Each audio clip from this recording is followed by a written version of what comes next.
Politician Mamata Banerjee এটা বলছেন কারণ উনি বুঝতে পেরেছেন পানিহাটিতে অভয়ের মাই জিতছে, কিন্তু অভয়ের মাকে তো এত সহজে ভয় দেখানো যাবে না।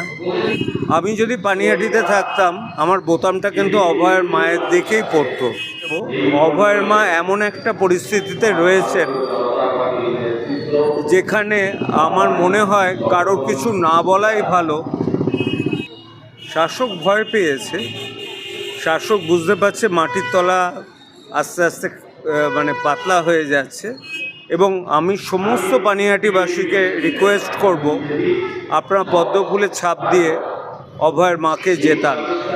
যে মানুষ, যে মা তার মেয়েকে হারিয়েছে, তার উপর আমি কোনো কথা বলতে চাই না। আমি কিন্তু কোনো পার্টিতে এখনও জয়েন করিনি।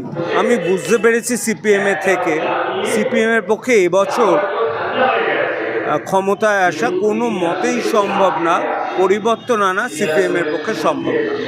মনে তো হচ্ছে এবারে ফ্রি অ্যান্ড ফেয়ার, এবারে পুরোটা জনসাধারণ ভোট দিতে পারবে। এখনও অবধি যা আমরা দেখতে পাচ্ছি, যেভাবে কেন্দ্রীয় বাহিনী ঢুকছে এবং কোনো রকম কেন্দ্রীয় বাহিনীর জওয়ান বুথের মধ্যে থাকতে হবে, তাছাড়া হবে না, এবং প্রত্যেকে তার নিজস্ব ভোটাধিকার প্রয়োগ করতে পারে। এটা না আমাদের বাংলা, আমার মনে হয় শালীনতা হারিয়েছে, বাংলা ভাষা অশালীন হয়ে গেছে। আসলে এটা শিক্ষার উপর নির্ভর করে, কে কতটা শিক্ষিত তার ভাষা তার প্রমাণ। যেমন আপনি আমার মুখ দিয়ে কিন্তু কখনো অশালীন ভাষা আপনি দেখতে পাবেন না। রাগলে আমি হয়তো বড়জোর কানটা একটু লাল হয়ে যাবে, কিন্তু আমি কাউকে গালাগালি দিতে পারবো না। এটা শিক্ষার ব্যাপার। যে আমি মুখ্যমন্ত্রীর চেয়ারটাকে অবমাননা কখনো করব না। পলিটিশিয়ান মমতা ব্যানার্জি এটা বলছেন কারণ উনি বুঝতে পেরেছেন পানিহাটিতে অভয়ের মাই জিতছে। কলতানের সাথে আমার খুব ভালো পরিচয়, কলতান অত্যন্ত ভালো ছেলে, কিন্তু আমি এক্সপেক্ট করেছিলাম কলতান ওর মনোনয়নপত্র প্রত্যাহার করে নেবে, at least for the solidarity of অভয়ের মা।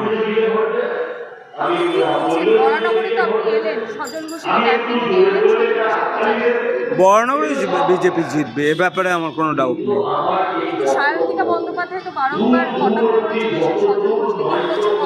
আপনি গতবারই দেখুন না, মার্জিনটা কত কম ছিল। এবার আমি বলছি বহু বামপন্থী যারা, তারা রামে ভোট দেবে, কারণ পরিবর্তন মানুষ চাইছে, জনগণ চাইছে। আমি কিন্তু কোনো পার্টিতে এখনো জয়েন করিনি। বামপন্থা একটা জিনিস, বামপন্থী একটা জিনিস। আমি মনে করি একজন মানুষ ভালো হতে গেলে তার কিছু গুণ থাকা দরকার। আর আমার এই পাল্টানোর পেছনে একটা কারণই দায়ী। আমি বুঝতে পেরেছি সিপিএমের থেকে, সিপিএমের পক্ষে এবছর ক্ষমতায় আসা কোনো মতেই সম্ভব না, পরিবর্তন আনা সিপিএমের পক্ষে সম্ভব না। সুতরাং যারা পরিবর্তন আসতে পারবে, আমি তার ফলে।